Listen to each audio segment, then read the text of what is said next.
Hi, everybody. Today I want to share with you a story about two friends that I really enjoyed reading about when I was around your age. This is another one of my childhood favorites, and you might know these stories too because they've been popular for a long time.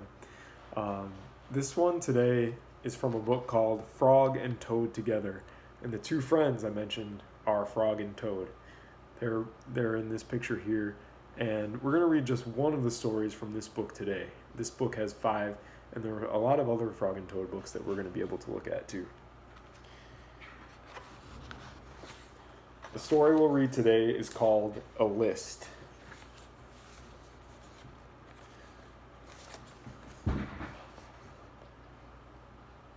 One morning, Toad sat in bed. "I have many things to do," he said. "I will write them all down on a list so that I can remember them." Toad wrote on a piece of paper. Here's what he wrote: "A list of things to do today." Then he wrote, "Wake up." "I have done that," said Toad, and he crossed out "wake up." To cross it out, he drew a line through it like that.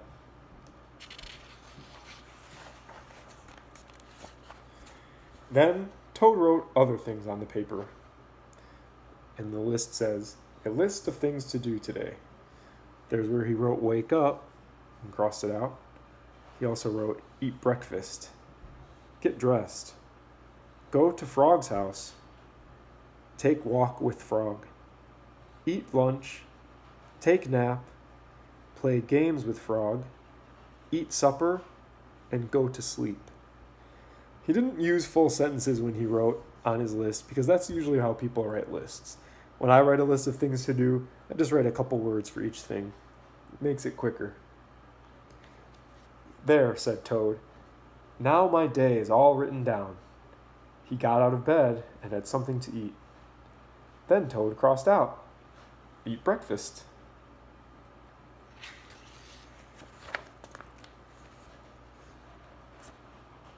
Toad took his clothes out of the closet and put them on. Then he crossed out, "get dressed." Toad put the list in his pocket. He opened the door and walked out into the morning. Soon Toad was at Frog's front door. He took the list from his pocket and crossed out, "go to Frog's house."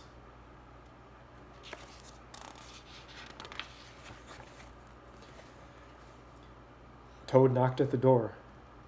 "Hello," said Frog. "Look at my list of things to do," said Toad. "Oh," said Frog, "that is very nice." Toad said, "My list tells me that we will go for a walk." "All right," said Frog. "I am ready."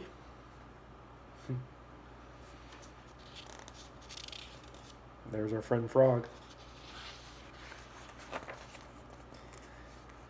Frog and Toad went on a long walk. Then Toad took the list from his pocket again. He crossed out, "take walk with Frog." Just then there was a strong wind. It blew the list out of Toad's hand. The list flew high up into the air. "Help!" cried Toad. "My list is blowing away. What will I do without my list?"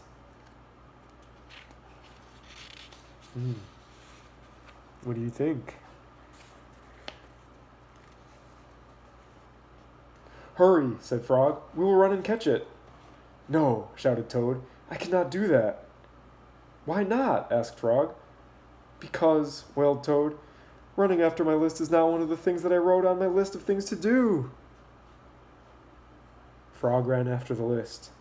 He ran over hills and swamps, but the list blew on and on. At last, Frog came back to Toad. "I am sorry," gasped Frog, "but I could not catch your list." "Blah," said Toad. Have you ever felt like that? Just blah. "I cannot remember any of the things that were on my list of things to do. I will just have to sit here and do nothing," said Toad. Toad sat and did nothing. Frog sat with him. After a long time, Frog said, "Toad, it is getting dark. We should be going to sleep now." "Go to sleep?" shouted Toad. "That was the last thing on my list." Toad wrote on the ground with a stick, "Go to sleep." Then he crossed out, "Go to sleep." "There," said Toad. "Now my day is all crossed out." "I am glad," said Frog. Then Frog and Toad went right to sleep. Okay, that's the end of the story. Thank you for watching, and we'll try another Frog and Toad story next week. Have a great day. See you soon.